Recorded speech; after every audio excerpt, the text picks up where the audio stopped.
everybody. It is Tuesday after Texas Crawlfest 2023. I got sick on the way home Sunday, and I've had a nasty little cold the last couple days, or day and today. But I'm up and functional again today. I just, you know. But it's an awesome event. They had over 300 people this year, so this is the biggest one yet. They actually ran out of wristbands Saturday, so it's definitely growing. It's just good times. It's not the biggest event in the world. It's neat how they all have their own little special flair. This one, it's like hanging out with family. These guys, ever since I walked in last year, my buddy Rick Lozano and his buddy Tio, just cooking it up, having good times. Everybody was just having some drinks and hanging out, and they took me in as their own. The same thing this year. We had some amazing food and just the nicest people you'll ever meet. I think that's that's probably more of the appeal for me is now the people. That's such a good group of guys. This year we had Operation 11 Charlie down because that's pretty close to major base here in Texas. So they've got a lot of veterans in this region, and they're looking to help grow the event too and bringing their folks along. I appreciate 11 Charlie, Javier, and some of the guys helped judge the gallery, because I hate judging stuff. So it was nice to have some unbiased input, because they didn't know any of the people. So much appreciate them for that. We had a pretty good gallery turnout, a lot of scale stuff, a lot of hard bodies. Last year it was a good mix. There was a lot of Lexan and stuff involved. This year it's getting more scale. As more they're exposed to the scale stuff, the more people like it. And I think that's pretty awesome. I think I'm bringing part of that into this genre, because that's a crawler club, San Antonio crawler group. That's what they do. They just go crawl and hang out and have a good time. So I think some of those guys really picked up on the scale stuff and they're kind of getting sucked into it, just like we have. So, excuse me, still not feeling great, but we had some wild weather. It's the beginning of storm season. Thursday, I stayed down in San Marcos. I got down there early.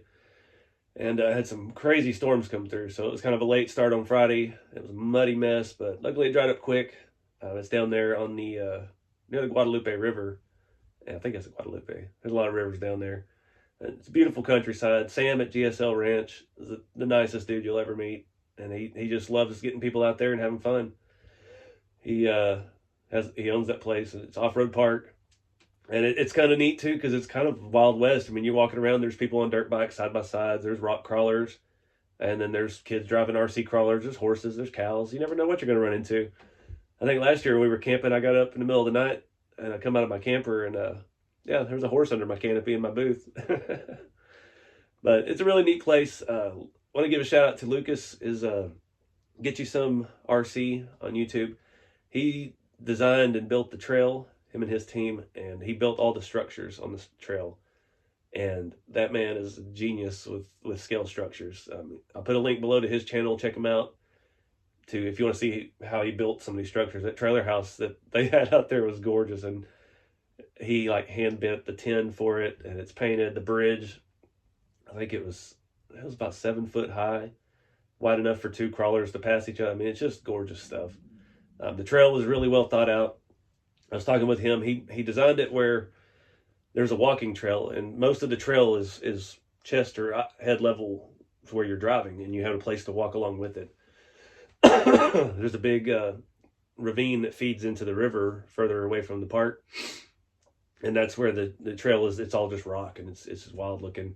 But some of that's in the trail's in that rocky part, and then it goes up on the side, and then you're just kind of driving along. There's scale barbed wire fence, and it's just so many little details, and makes for some amazing photos. And two, since this group down here is more crawler oriented, the trail is more difficult, but it had all the scale stuff that USTE has, like the structures and the fencing and the little details like that make it great for photo ops. But it was actually a challenging trail. My old long bed up here did pretty good. I've got to stiffen up the shocks on a little bit. There was a lot of side hilling on that, and she's a little squishy. The tires broke in a little bit more too, and it was pretty soft, but did good. I didn't break nothing. That's the only truck I ran the whole weekend. Oh Lord, sorry, made a coughing fit. But it was awesome, and I sold some of the Rat Rod kits out there. I was really surprised the turnout. I even had one person that said they come out there just to get one. So I appreciate that greatly, guys. It means a lot. I was almost in tears selling the first one. It was a pretty big deal. All right, gotta wrap this up before I choke to death.